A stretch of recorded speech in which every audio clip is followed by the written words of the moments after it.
Bonjour à toutes et à tous, bienvenue dans ce premier podcast de la chaîne Training Dynamic Formation. Je m'appelle Thierry Demorest, je suis formateur en intelligence artificielle et aujourd'hui je vais profiter de ce podcast pour vous faire un retour d'expérience de ce que je suis en train de vivre dans les formations d'intelligence artificielle d'agents IA, mais surtout des demandes des candidats et des futurs apprenants.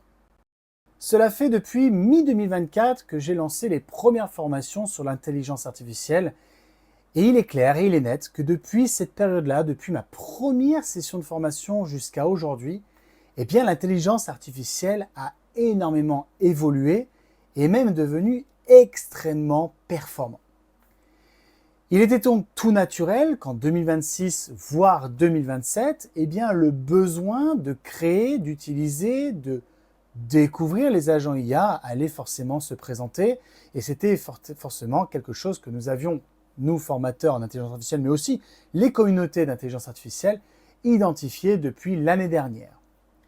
Et donc il est tout naturel que, eh bien, en 2026, depuis début 2026, je reçoive de plus en plus de contacts de mes donneurs d'ordre afin de proposer, afin d'animer des formations sur les agents IA. Aujourd'hui, ce podcast va me permettre de vous présenter effectivement ce que je suis en train de vivre, de rencontrer et surtout d'aider toute personne qui le souhaite à bien choisir la formation souhaitée. La première question que je me pose et que je pose souvent aux futurs candidats des formations d'intelligence artificielle d'agents IA, je leur demande, est-ce que votre besoin concerne bien les agents IA ou les assistants IA ? On se rend bien compte, et je m'en suis rendu compte, que cette différenciation entre les assistants et les agents n'était pas encore suffisamment connue et pourtant ça permettrait de bien identifier, de bien cerner le besoin déjà de formation, mais aussi de mise en place d'une IA, d'une entité IA au service de notre travail et au service de notre entreprise. Quelle est la différence entre un assistant IA et un agent IA ? Un assistant IA est un espace conversationnel avec l'intelligence artificielle, mais qui a été contextualisé par rapport à une situation identifiée. Par exemple, c'est un espace qui connaît votre entreprise parce que vous lui avez fourni des documents de présentation, des slides, vous lui avez communiqué des chiffres. Un assistant IA, c'est un assistant qui va converser avec vous sans utiliser ou le moins possible la base de connaissances généraliste, mais va beaucoup plus utiliser ce que vous lui avez fourni. D'ailleurs, ça a un nom, ça s'appelle le RAG. Attention, les assistants IA ne sont utilisables que dans la réaction, c'est-à-dire qu'un assistant IA ne va travailler que s'il est sollicité par son utilisateur. Si je ne le sollicite pas pendant 2 semaines, rien ne se passera avec mon assistant. Par contre, ce n'est pas parce qu'il est uniquement dans la réaction que son champ d'action et surtout les rendus qu'il va me donner ne sont pas plus ou moins avancés, voire complexes.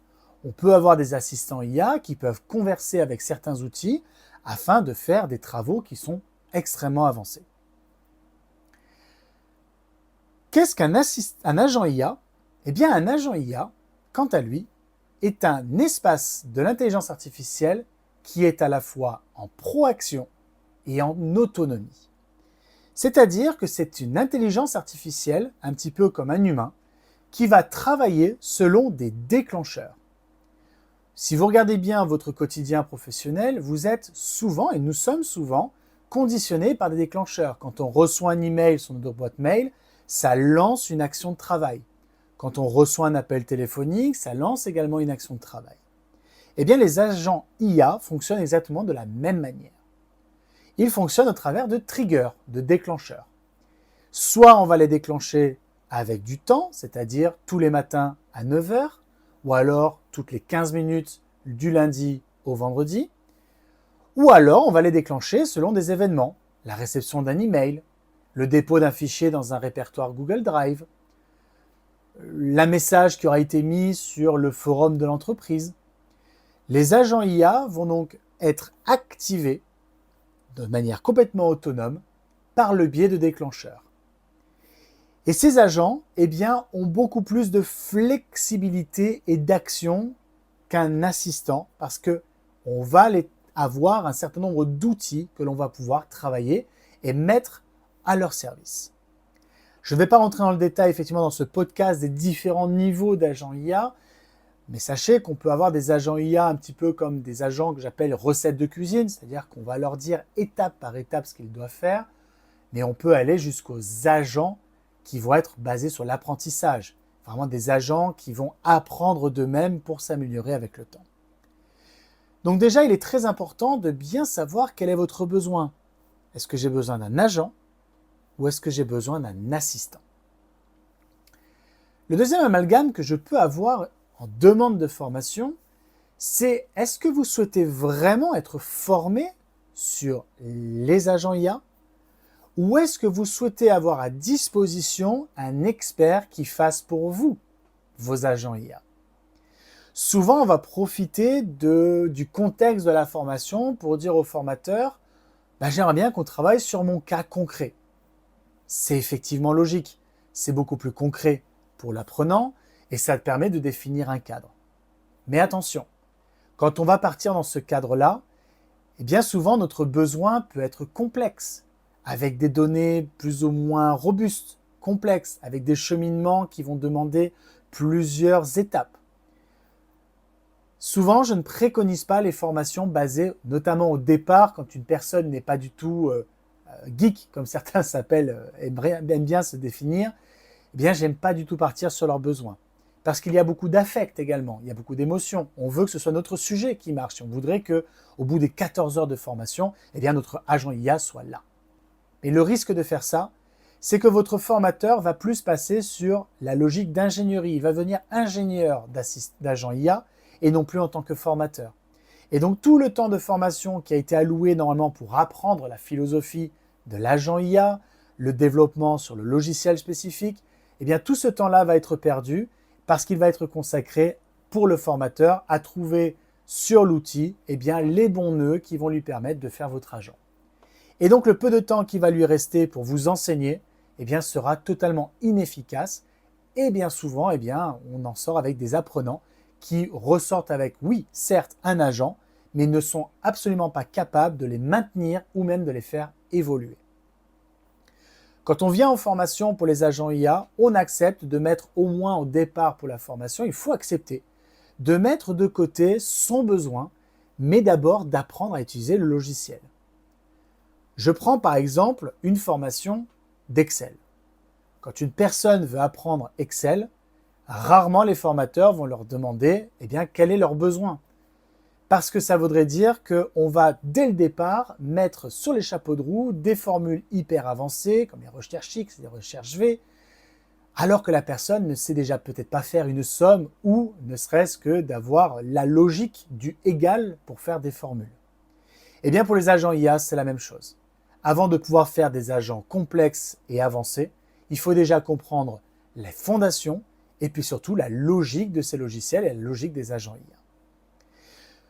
Donc il est là la part importante. Le momentum, le rythme de formation ne sera pas le même si vous demandez à vraiment apprendre ce que sont les agents IA ou si vous demandez à ce que le formateur soit votre ingénieur d'agents IA. C'est deux totalement différents.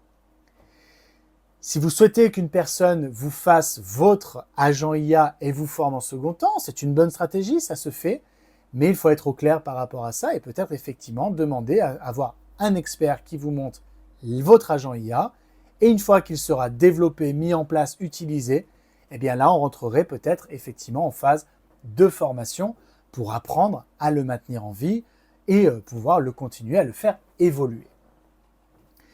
Donc c'était pour moi un retour très important parce qu'effectivement, depuis ces dernières semaines au téléphone, quand j'ai des candidats, quand j'ai des apprenants au téléphone, j'ai plus la sensation qu'on a envie d'avoir des personnes qui ne sont pas du tout geeks, qui ne sont pas du tout développeurs, vouloir avoir tout de suite leur agent dans leur domaine de formation, dans leur domaine professionnel, qui soit tout de suite efficace et soit tout de suite mis en place. Donc attention effectivement à cette approche parce que c'est peut-être pas la meilleure approche. Reprenez toujours mon exemple sur Excel. on va d'abord apprendre les bases et ensuite on va se perfectionner. Le dernier point que je vais évoquer sur les formations d'agent IA, si c'est vraiment ça que vous souhaitez, apprendre à ce qu'est un agent IA, comment le développer, avant de vouloir travailler sur vos sujets, eh bien ce sont quand même des formations qui sont techniques. Ne vous laissez pas avoir par les libellés no-code, low-code. Effectivement, on ne va pas apprendre à faire un code Java, on ne va pas apprendre à faire un site internet. Mais par contre, étant donné que l'on va traiter, on va manipuler, on va filtrer, on va trier de la donnée, eh bien ce sont des formations qui vont quand même devoir être un minimum technique, avec du jargon de développeur. Donc soyez avertis qu'une formation en intelligence artificielle restera quand même une formation qui sera à minima technique. Voilà, j'espère qu'avec ce mini podcast et mon retour d'expérience, eh bien ça vous éclaire sur votre besoin. Bien sûr, vous pouvez échanger avec votre formateur du coin, vous pouvez échanger avec moi, vous avez les coordonnées sur le site internet, mais également dans la page YouTube, vous avez toutes mes informations. Ça sera avec grand plaisir d'échanger avec vous et de vous aider, de vous accompagner dans votre projet de formation et dans votre projet d'apprentissage. Mais je pense qu'il était important pour moi d'avoir ces précisions-là parce que nous sommes au début des agents IA et il est important de tout de suite bien identifier ce que l'on a besoin pour ne pas tout de suite peut-être se braquer ou trouver que les agents IA sont trop complexes. Si on adopte le bon état d'esprit avec le bon besoin, on peut vraiment avoir des formations et des moments très intéressants et surtout des moments très challengeants pour l'apprenant, mais également pour le formateur. Et voilà ce qui conclut le podcast du jour. Je vous souhaite à toutes et à tous de bons prompts et de bons développements d'agents IA et vous donne rendez-vous pour un prochain podcast, pour un prochain sujet.